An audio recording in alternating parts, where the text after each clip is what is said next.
на наши предложения, направленные американским коллегам в Вашингтон и коллегам из Североатлантического альянса в Брюссель по поводу организации вопросов, связанных с безопасностью в Европе, и ответа на наши озабоченности, связанные с бесконечным, на наш взгляд, и очень опасным расширением НАТО на восток, теперь уже и за счет бывших республик Советского Союза, включая и Украину. Я знаю, что такой анализ проведен, вы провели работу и с коллегами из других ведомств, министерств. И, конечно, мне бы хотелось послушать и ваш анализ, и ваши предложения по поводу реакции на полученные ответы из Вашингтона и Брюсселя. Уважаемый Владимир Владимирович, мы работаем по вашему поручению с середины декабря, когда наши инициативы были представлены американцам и членам Североатлантического альянса. Состоялись встречи с американской делегацией и затем в рамках Совета России и НАТО, это было в середине января, в ходе которых мы предметно разъяснили значение наших инициатив для решения ключевых проблем безопасности в Евроатлантике. Затем Байден, госсекретарь США, попросил меня об отдельной встрече, чтобы дополнительно уточнить некоторые вопросы, что мы с ним и сделали, встретившись в Женеве. После чего через несколько дней, 5 января, нам прислали ответы Соединенных Штатов и ответ Североатлантического альянса. Мы их внимательно изучили вместе с нашими коллегами в межведомственном формате. Ответ США прежде всего нас интересует, потому что всем понятно, кто играет главную роль в решении этих вопросов в западном лагере. Ответ США состоит из двух частей. Первая часть реагирует на три наших ключевых проблемы, которые мы обозначили: не расширение НАТО, не размещение ударных вооружений, угрожающих нам, и в целом возвращение военной и военно-технической конфигурации в Европе на позиции 1997 года, когда был подписан основополагающий акт России и НАТО, в котором впервые в этом формате прозвучала задача обеспечить неделимость безопасности. И по этим вопросам ответ отрицательный. Он нас, конечно, удовлетворить не может. Сказано, что превыше всего это право любого государства выбирать союзы, присоединяться к союзам, менять свои союзы. И это как бы не обсуждается. Мы напоминаем американцам и другим нашим западным коллегам, что это право, закрепленное в решениях на высшем уровне ОБСЕ на саммитах 1999 года и 2010 года, закрепленное в Римской декларации России и НАТО 2002 года, в Лиссабонской декларации саммита России и НАТО 2010 года, оно не безусловное, оно прямо обусловлено другими вещами, которые были поддержаны, повторю еще раз, консенсусом в качестве пакета. Вторая часть этого пакета заключается в том, что право каждого государства выбирать союзы ограничено его же обязательством не укреплять свою безопасность за счет безопасности любого другого государства. И второй там момент еще очень важный заключается в том, что ни одна страна, ни одна группа стран, ни одна организация не может доминировать на пространстве ОБСЕ. Мы же наблюдаем, к сожалению, попытки наших натовских коллег и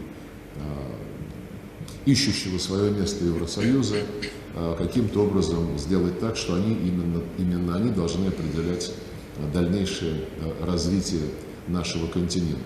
Поэтому в промежутках между контактами, которые были у вас, которые были у нас по линии министров иностранных дел, я направил специальное послание всем нашим западным коллегам, привлекая их внимание к тому, что обязательства по неделимости безопасности гораздо сложнее и комплекснее, нежели они пытаются это представить, оправдывая вступление Украины в НАТО, правда, заверяя в скобках, что пока до этого дела не дошло, это еще не скоро состоится, но мы все знаем, как такие заверения работают. И я получил ответы неудовлетворительные. Никто из моих коллег, министров, не ответил на мое прямое послание. получили мы две маленьких бумажки, одну от чиновника Столтенберга, генсека НАТО, вторую от чиновника Борреля, главы дипломатии Европейской внешнеполитической службы, в которых сказано: вы не волнуйтесь, надо продолжать диалог, главное обеспечьте деэскалацию вокруг Украины. Я считаю, что это как раз пренебрежение той нормой, которая была закреплена на высшем уровне и согласно которой ни одна организация не может считать себя главной и доминирующей в Евроатлантике. Поэтому мы будем продолжать добиваться конкретной реакции от каждой страны, поскольку все документы, о которых я вот сейчас докладываю, были подписаны в национальном качестве, и в этом же национальном качестве за их содержание, за обязательства по этим документам нужно отвечать. Это что касается первой неудовлетворяющей нас части американского, прежде всего, ответа. Вторая часть, она в известной степени носит конструктивный характер. В ней предусмотрены достаточно конкретные меры и в отношении решения проблем ракет средней и меньшей дальности, наземного базирования после того, как американцы разрушили соответствующий договор. Там же содержатся конкретные предложения по целому ряду мер снижения военных рисков, мер доверия и военной транспарентности. Интересно, что практически все вот эти вот компоненты, которые американцы включили в свой ответ, они отражают инициативы, продвигавшиеся Российской Федерацией за последние несколько лет. По ракетам средней и меньшей дальности с сентября 2020 года мы ждем ответа на ваше послание, которое предлагало договориться о взаимных и взаимно проверяемых мораториях на развертывание этих видов вооружений в Европе. Никто на него так и не ответил. И речь идет о мерах по отводу учений от линии соприкосновения России и НАТО, о том, чтобы согласовать предельную дистанцию сближения боевых самолетов и боевых кораблей, и о целом ряде других таких вот военно-технических мер в сфере укрепления доверия, которые содержались в предложениях нашего генерального штаба, направленные в НАТО в 2020 году, тоже оставшиеся без внимания. Сейчас на все вот эти наши инициативы следует уже достаточно конкретная реакция, готовность вступить в серьезные переговоры. Понятно, что наша инициатива по евробезопасности, о гарантиях безопасности, которую мы выдвинули и очень четко продвигаем, и четко обозначили в ней свои коренные интересы, она встряхнула наших западных коллег и послужила той самой причиной, по которой они оказались более не в состоянии игнорировать многие наши предыдущие обращения. Поэтому, мне кажется, здесь мы можем рассмотреть, как двигаться вперед вот по этим направлениям, но исключительно в рамках сохранения целостности нашей инициативы от декабря прошлого года, в рамках обеспечения комплексного подхода, который заключается не только в каких-то конкретных договоренностях по, пусть важным, но отраслевым, отдельным, второстепенным аспектам поддержания военной безопасности, но прежде всего в контексте правового урегулирования вопросов, которые сегодня, в общем-то, угрожают евроатлантическому региону. Имея в виду то, с чего мы начали в наших инициативах, когда вы неоднократно подчеркивали, в том числе в ходе последних своих телефонных разговоров, на пресс-конференциях, это обеспечение неделимости безопасности, в том числе в плане не расширения НАТО, не размещения ударных вооружений и возвращения конфигурации 1997 года. Мы убеждены в Министерстве иностранных дел, что этот подход вполне должен оставаться у нас в приоритетной повестке дня. Мы, развивая диалог по некоторым аспектам, которые имеют прикладное значение уже сегодня с нашими западными, прежде всего с американскими коллегами, будем параллельно добиваться от них ответов на законные вопросы, которые мы поставили и которые вы неоднократно подтверждали, в том числе на пресс-конференции с Эммануэлем Макроном. Вы, по-моему, очень наглядно показали перспективы втягивания Украины в НАТО в современных условиях и учитывая те амбиции, которые пытает киевское руководство.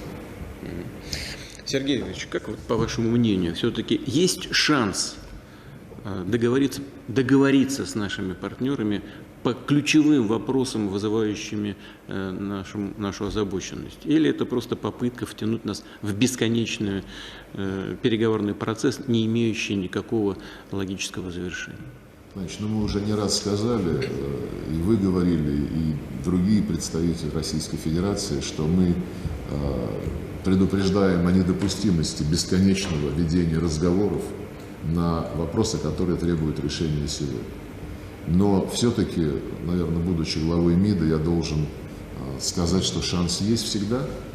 И ваши последние контакты с руководителями Соединенных Штатов, Франции, вот завтра приезжает канцлер Германии, ко мне обращаются наши коллеги, завтра будет глава МИДа Польши, через 2 дня глава МИДа Италии, и другие контакты намечаются. Все-таки наша такая последовательная, разъяснительная работа и приверженность разъяснению нашей правоты, при готовности выслушать какие-то серьезные встречные аргументы, мне кажется, наши возможности далеко не исчерпаны. Они, конечно, не должны продолжаться бесконечно, но на данном этапе я бы предложил их продолжать и наращивать. Хорошо. У вас есть уже проект ответа, да, на те документы, которые к нам поступили из Брюсселя и из Вашингтона? Да, он исходит из вот той... Я понимаю, логики, но он сформулирован, этот он пакет? сформулирован на 10 страницах. Спасибо.